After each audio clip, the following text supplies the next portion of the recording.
This is part 2, and without further ado, let us react to the video.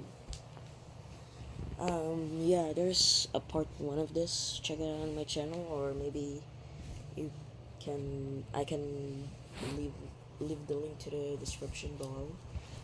Uh, of course, this is part 2, so you should probably watch my first part of my reaction. I might actually get like a 3-part video on this, since this just so long. But let's continue. This theory is true, and all of this is just inside of Kevin's head, then why does the main character of his fantasy keep changing? Hi, come on in. Hi, come on in. Hi, come on in. Well, at first I thought maybe Joe and Josh could actually just be from 2 different kids who took Kevin's spot in the clinic after he died, but No, that wouldn't make sense, because why would, if Kevin died, why would the fantasy continue after that? I don't think they have like the same imagination. That doesn't really make sense. I'll let you go. the clinic gets shut down at the end of the episode. You made them close the clinic. So they would all have to be from Kevin, but why?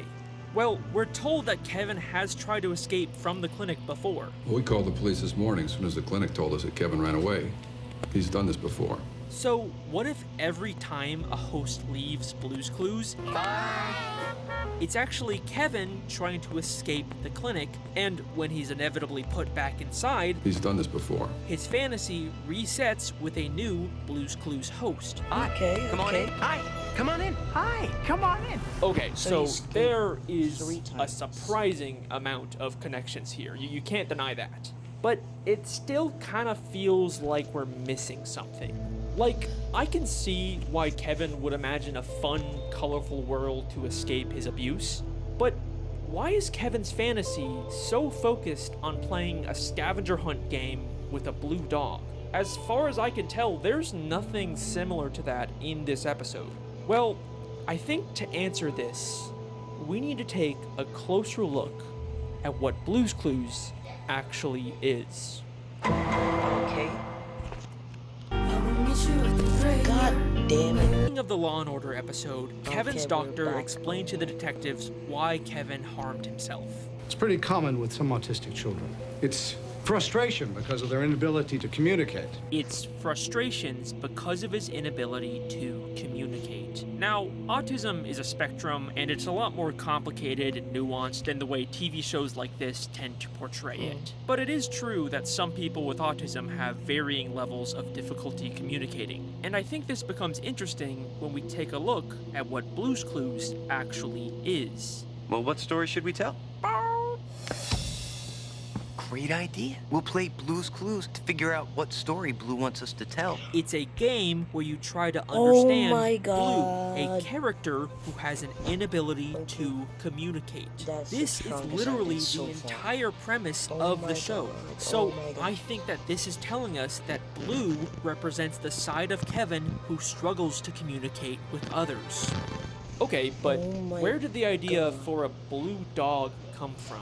Like I said, I couldn't find any Crazy references connection. to What? dogs in this episode. The closest visual was this vaguely blue drawing in Kevin's room that I can't really make out, or this teddy bear that kind of had a similar pattern to Blue, but nothing really concrete, which is weird because Blue is such a major part of this fantasy.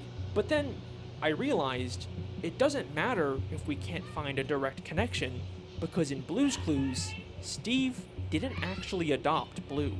In a flashback episode of What? Blue's Clues, we learned that when Steve was younger, he read a book about a blue dog, It's a book about a puppy. which caused Blue to magically come to life. And I think this is also probably what happened with Kevin. We see that the Children's Behavioral Clinic is full of what we can reasonably assume are children's books. Maybe there's a book in here that also gave Kevin the idea for a blue dog, just like Steve. In fact, this idea of a children's book giving Kevin ideas for his fantasy is exactly what we see at the start Oh of my the Blue's god. Clues That's intro. another strong evidence. That's another strong evidence. Hi, it's me, Steve. Every single episode of Blue's Clues starts with a stack of children's books in the real world, before going inside of a book called Blue's Clues where the episode takes place. The show literally tells us every episode that Steve's world is fake and comes from a book. And I think this real world full of children's books is actually the Law & Order Behavioral Clinic. And if this is true, that also means that there's probably a book literally called Blue's Clues in the clinic that Kevin is basing his fantasy off of. So even if we never see a blue dog or even hear the name Steve in this Law & Order episode, Kevin still could have gotten all of those ideas from an existing Blue's Clues book in the clinic. Now, the only thing that doesn't really fit with this idea is mail time.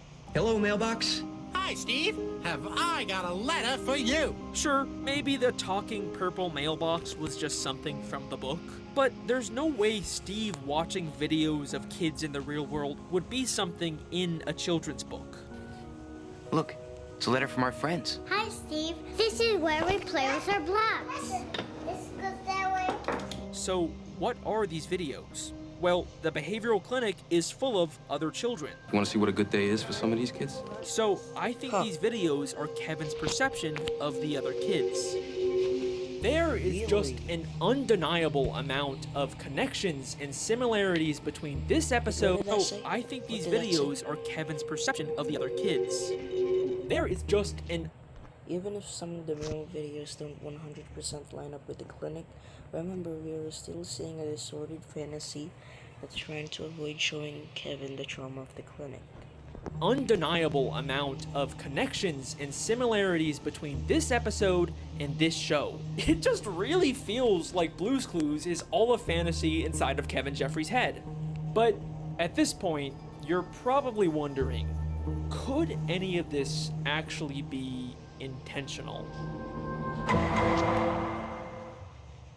I don't Like, know. if this theory is true, does that mean that the entire plot of Blue's Clues was actually secretly based on this one random episode of Law & Order? I'll admit, that seems unlikely, especially since this episode came out a year after the Blue's Clues pilot was filmed. I think it's a lot more likely that if this was intentional, then it was probably just the Law & Order creators deciding to secretly connect these two shows on their own. Maybe just because they thought it would be funny, I don't know. Or maybe it's some weird mixture of both. Because even years after this episode came out, Blue's Clues does still seem to weirdly line up with it. True. I honestly don't know. And to be fair, this could all still just be a bunch of weird coincidences and that's it. But regardless of Yeah. the creator's intent, it still works, you know? And it makes talking it about does. Blue's Clues It a lot does. more interesting. And at the end of the day, I think that's kind of the point of all of these edgy Blue's Clues fan theories. And this was originally where I planned on ending this video. But there was still one lingering question that was bothering me. If Blue's What? Clues really is just inside of Kevin Jeffries' head, then what about when Kevin died at the beginning of the episode? I mean, I guess we can just say that the entire Blue's Clues timeline takes place before Kevin's death, and if the Yeah. show ever gets canceled, then we can just say that that is when Kevin died and the fantasy ended. But Yeah. what if I told you we've already seen Kevin's death inside of Blue's Clues? So, Really? I recently watched the new Blue's Clues movie from 2022 called Blue's Big City Adventure. And not only did I find even more... Is that movie good? I don't know. Maybe they can comment down below. I don't know if the movie's good. Maybe I'll watch it. If it's bad or if it's fun bad, is it if it's fun bad, I'll watch it. If it's good, I'll still watch it. But if just like a waste of time bad, it's just not worth it. or similarities between this movie and the show, but I believe that this movie is showing us the day that Kevin died and the true end of the Blue's Clues timeline. So, this movie is about Josh, the newest host of Blue's Clues, going on a big adventure to audition for a Broadway musical in New York City. Blue, we are definitely not in storybook world anymore. It's kind of what you'd expect out of a modern-day Blue's Clues movie. He goes on a journey to the real world and gets lost. There's lots of wacky hijinks, but in the end, he finds his way and gets the part. We want you to be the star of our Broadway show. Yes, of course. Yes. But if you watch this movie with this theory in mind, so many things take on a whole new meaning. The first thing that immediately caught me off guard was the opening song. It's a brand new day. This song is about starting the day, and Josh keeps saying, "Good morning." Good morning. Good morning. Good morning, Blue. And literally, the first thing we hear Kevin Jeffries say is, "Good morning." So is Donovan. Good morning, how are you? Despite it clearly being night, we also hear this line in Josh's song. This life is just like a beautiful dream. Wow. This life is just like a beautiful dream. Interesting. And while Josh sings, the other characters keep telling him to wake up. Wake up! Wake up! It's a brand new day. Right? Okay, that is creepy. Oh, okay. When you take it with that context, that is creepy. Oh my god. In a way, this movie feels different. Like it's trying to draw attention to the fact that this world is just Kevin's fantasy and it's time for him to leave it.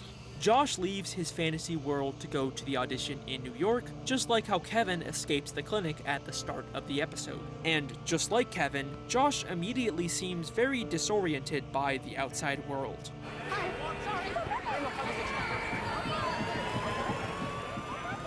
Until, of course, his fantasy starts to take over to protect him from reality.